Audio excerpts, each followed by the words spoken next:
we're talking about how we we're the only race, the only culture that has to explain how to interact with police. Hmm. Also, like I said, maybe black and brown, Latino, us. Yeah, yeah. but we have to explain how to interact with police. We have to explain, or we have to tell our sons or our daughters, say yes sir, no sir, yes ma'am, no ma'am. Keep your hands on the steering wheel. Keep your hands out of your pocket. Keep your hands in sight. So one thing I say a lot, especially on my social media, is I fear having children, and there's variables that there's different reasons why. The Usually when I say it, it's because my generation, I'm looking at Gen Z and I'm looking forward. I have to be a futuristic person because of the industry I'm in. I have to look forward, and I'm looking at it. I don't want to say it because manifestation is real, but I'm like, what is he gonna have to deal with? You know what I'm saying? Like the problems I'm seeing now that 18-year-olds are having, it may not be prevalent, or it could be worse by the time I have my son and he's 18. And so I don't even have a son, but I'm already thinking about whether or not I want to bring him to this world right now. And I don't know how to have. I'm saying I don't know how to have that conversation. I think about that when I'm sitting at home and after I get done with work or have my break. I'm thinking, I'm like, I want to get married, I want to settle down, but do I want to have children? Do I want to do it now? Do I really want to be there now? I don't know if I want. It's a lot. So I don't know. I don't want to run off and bring up, you know what I'm saying, some deep topics, but No, it's a lot. I mean, and it's just my personal experience. Like I said, I am a husband and a father. I have a 4-year-old son. mm, Every time something happens to a black man in the media, I have to have those thoughts of not only my son being raised in this world, but the also possibility of my son being raised in this world without me. yeah, shit. And those are the hardest thoughts that you gotta have as a black man. Raising a son, being, and I mean, shout out to all the fathers out there that are doing their things. Raising your son in this world, raising your daughter in this world, and then in a split second, because of some trigger happy cop, all that can change.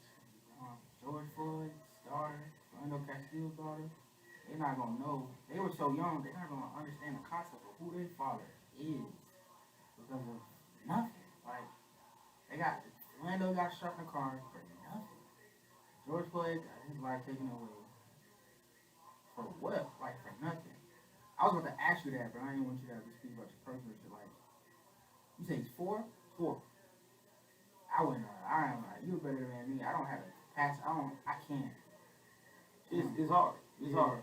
And I mean, if you ever decide to have children, I mean, honestly, there's just no way around it.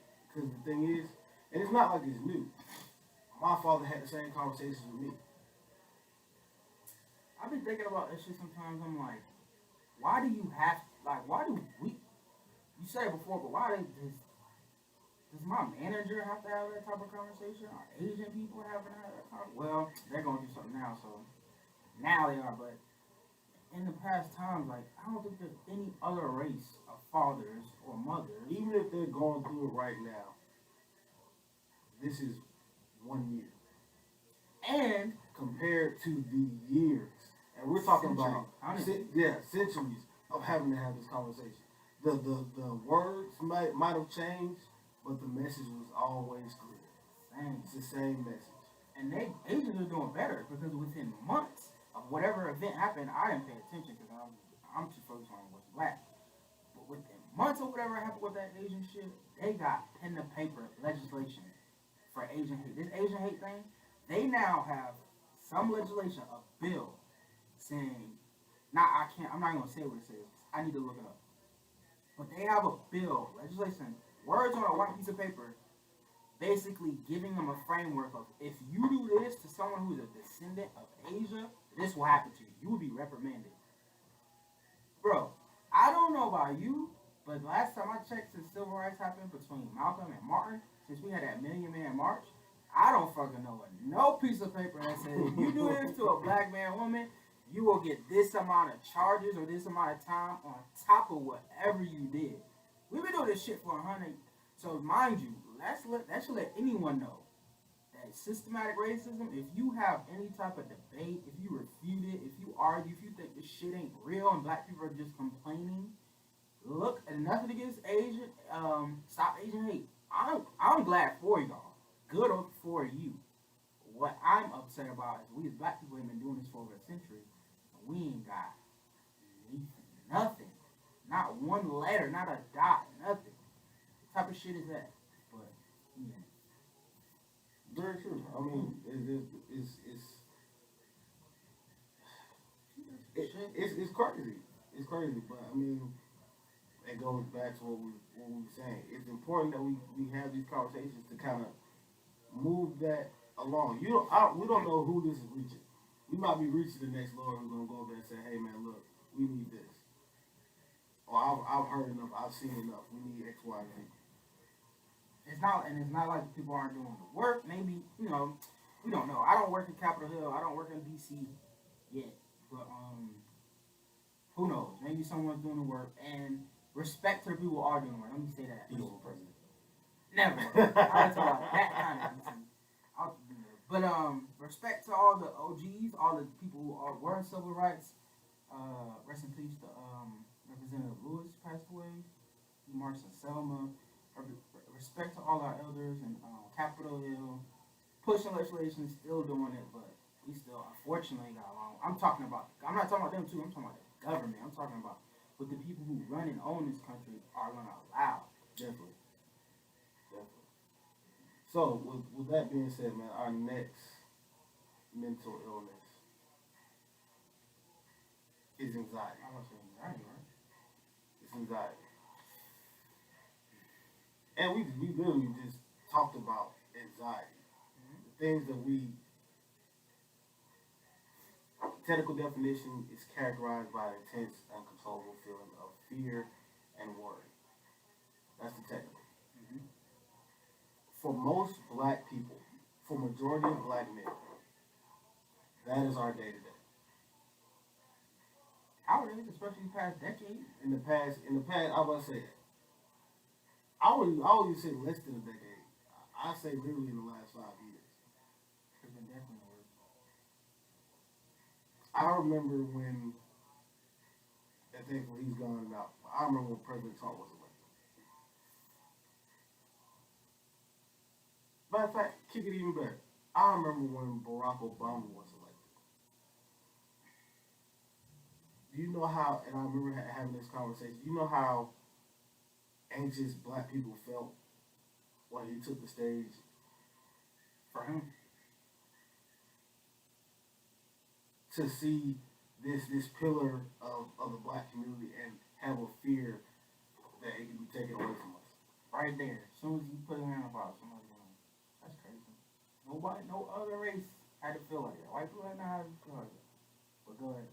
It's crazy. I mean, like you said, no other race has to feel this. No other race has to have these moments of, man, this could all end. This could all be taken away. Just to go, like we said, go back to brutality. Every single time I'm in the car and a police gets behind me, dude, I have an instant fear. No, you're doing right. And I know I'm doing everything in my car right, but I have the instant fear because there's a opportune moment for this officer to come up and something happens. He's having a bad day. The only thing that matters, he's supposed to be trained to handle this situation, but because he's having a bad day, and you say one thing wrong, you're not being respectful to this officer, he's gonna take you out of your car using excessive force. Next thing you know, I'm being shot when he said that he was using a taser. That was the dumbest shit. So, one thing I don't like to rehash, but for anyone that doesn't know, I was in the Army for 4 years. And I've been trained to do some things, right? And I clearly know, we didn't have tasers, but I know how to wait and feel if a gun is loaded and unloaded. And I know the difference of orientation, basically how a gun holds in your hand and how a taser with a handle holds in your hand is completely opposite. And the guy, he was in the Army too, and I think he was a lieutenant. Completely opposite. And they're on the opposite sides. A cop has them on the opposite side. So for you to say, in the moment, you were so stressed and you didn't know and you thought you had your taser. It's automatic bullshit. And for the fact that white people think, no, not think, no, they can do that just because we're black people and they have this country wrapped up and just spew some bullshit like that and know they can get away with it. It's very telling. That adds to my, how can I, as someone as an American, walking day to day, how you think I feel day to day knowing no matter how I interact with white people, I'm going to lose. I'm losing. Exactly. Court, my life with a cop, I'm losing. That makes me anxious as shit every day. That makes me not want to interact with white people, period. I shouldn't have to. I've been on that lately, too. I can go on record saying that. I've been not giving a shit about anyone who's not black. I don't care to interact with white, let me say most majority white people. There's some white people I want to meet. I want to meet Elon Musk. Like a month, I want to meet Bill Gates. I want to meet Mark Zuckerberg, but the average white person when I'm out, I don't look at them in the eye. I don't interact with them, and I'm not scared of shit. I'm not scared of white people. I'm saying is, I'm on my black shit right now. I don't care about what they have. What they need, they're good. Like they don't. Majority of white people don't need to know me or need me. My people need me. Black people need each other. We need us to elevate. But anyway. Like I was saying, that type of anxiety, I carry that type of anxiety around all day with how I interact with these people. They run and own this country. They run and own the fucking government. I carry around that shit all day, every day with my PTSD. Exactly. And it's literally, like I said, it's every day. Every day. No matter what. The moment that I leave my house to go to work, on a 35-minute drive, and I've had the same thought or kind of like a picture numerous of times going to work. Man, it'd be crazy if I go to work. Please get behind me. Or if I go to work and somebody who happens to see a young black man driving a Chevy Impala heading on about his business feels the need to get bucked. Then you get mad because I decided to defend myself and then boom. Now I'm facing criminal charges. And they're not gonna treat you like, you know what I'm saying, self-defense really don't work in our It don't work in our favor. It don't work for black people, man. Especially a black man. They're gonna say you was bigger, they're gonna say you stronger and all that. All that shit work against you. Now that I'm in the court system, all that shit work against me. But when I'm on your field and I'm dribbling the ball, you fucking love how big I am, how strong I am, how fast I fucking am. But when you get in that moment where you cause a problem, I defend myself. Oh my God, what do you think? He was a black man. He's a big black man. I had to, what do you think? You think I was aggressor against that guy? Yes, the fuck you was. I was minding my business. Like a Ahmaud Arbery. I was running through the neighborhood, jogging, minding my fucking business. And you came out here acting like you was fucking Paul Block Mall cop, thinking you own some shit, in which all white people have a superiority complex, and you want to fucking bother me. Yes, I defend myself. Now, me, myself, I don't care. I'm going to defend myself. I kind of got an ace in the hole. But even if I did, I would. I'm not playing. But I mean, that is the reality that we as black men live in. And I mean, we can, people will try to deny it and say, well, I've had these conversations. Like I said, I don't have a problem with other races. I've had these conversations with other races. They say, we go through the same thing. We deal with some of these too. But one thing that I can say, I have not seen documented proof that you've dealt with. I have not seen documented proof. And people love to throw out, oh, well, white people get killed by cops too. And that's true. I will say that. It's true. But black people are killed at a more alarming rate. Not only that, I have never seen a black man who committed a crime or did not commit a crime and was put in the back of a police car and gave McDonald's. I've never seen a black man who committed a crime, and I mean, we've been shot for less. And I've seen people like I forgot the young guy's name who who literally walked down the street with an assault rifle, walked past PD, waved his hand, shot, I think, 2 or 3 people, and then walked back like it was nothing. And then they finally arrested him, and he was alive. Alive and well. Not alive, well. Was walking still, not a scratch on him, wasn't bruised, nothing. Walked him out there like he, punched somebody in the nose. Same dude in South Charleston, I don't know his name because I don't want to remember his name. He went and shot the church up, shot 12 people in that church. And I guess he does have a mental, he does. Let me not take away, he probably does. It still doesn't mean he doesn't do the time. I don't even think he did not get a conviction.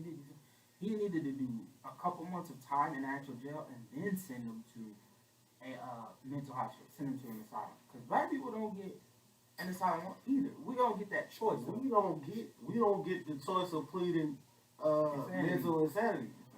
We don't make it to court, and that's the issue. That's the issue.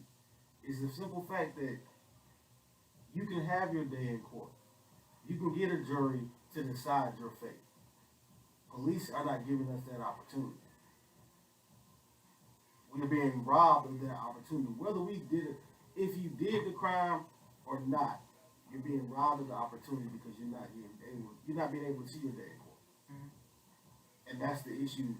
That's why we're screaming Black Lives Matter. It's not just Black Lives Matter if they're innocent. If something happened and he did it, okay. But his life still matters even if he's going to go to jail. But you cannot take it upon yourself to be judge, jury, and executioner. Mm-hmm. Right on the side of the street. And same thing when it happens to what happens with a cop who killed George Floyd. It's like he gets a paid vacation. And when he does all paid vacation, he just switches departments.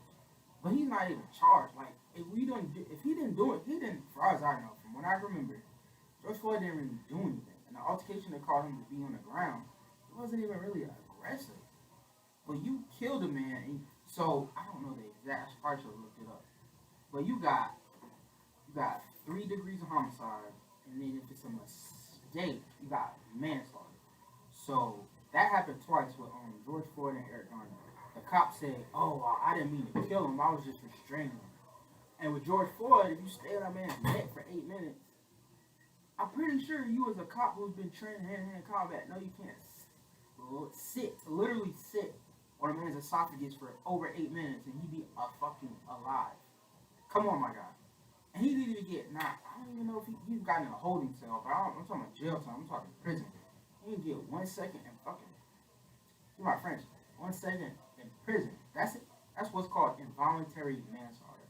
Whether or not you meant to do it or not, someone is dead by your hands. And the government has legislation and a law saying you will go to jail if this is proven. Last time I checked, the coroner said he died of asphyxiation. That's strangulation of the windpipe in the throat. Mm-hmm. On one video, it shows you're the only man touching him while this man's dying. Really? How do you fucking get a paid vacation and you get off? Anyway, we know how that fucking goes. He's white and he's in America. That's how he gets a paid vacation. So, before we wrap up, I want to go ahead and touch on this last one. You serve in the military, so you're familiar with PTSD. Unfortunately. So, I'm gonna leave this one to you. You can just kind of explain what PTSD for the bulk of the masses. All right. So, post-traumatic stress disorder. I think it's under the umbrella of a personality disorder, if I'm not mistaken. But I don't want to misquote it.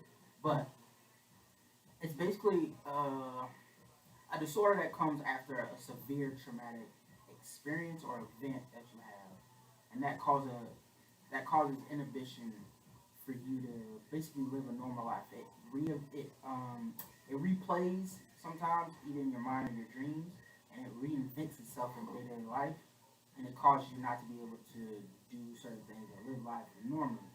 Most of the people who are military, veterans and retirees, you'll naturally hear them say they can't go to places with too many loud noises or too many loud things of popping sounds, sounding like guns are firing. Most veterans we have when oddly enough, it's funny how America doesn't listen. America doesn't listen to some people, even as veterans. For Veterans Day, they will have a big fireworks show, but most veterans won't go. Why? Because when we go over to go to war, we have firefights. The only thing we hear 24/7 while you're over there in the sand is guns firing. The fireworks sound pretty close to guns firing, and tanks shoot missiles, airstrikes, and all that shit. For the most part, they can't handle it. I can for somewhat because I didn't really experience that too bad for me. I'm okay. I can go to like 4th of July, Veterans Day shit. I'm good for the most part. I can last for the most part. But those are the events that most people that have happen with PTSD. Okay. So, like you said, when you think about PTSD, majority of the time we think about war, we think about our veterans who suffer from it. But like you said, it's dealing with a traumatic event. One of the craziest things I have read about as far as looking up PTSD was it can stem from anything. It can stem from a sexual assault. It can stem from witnessing a death, domestic abuse in the home, fighting,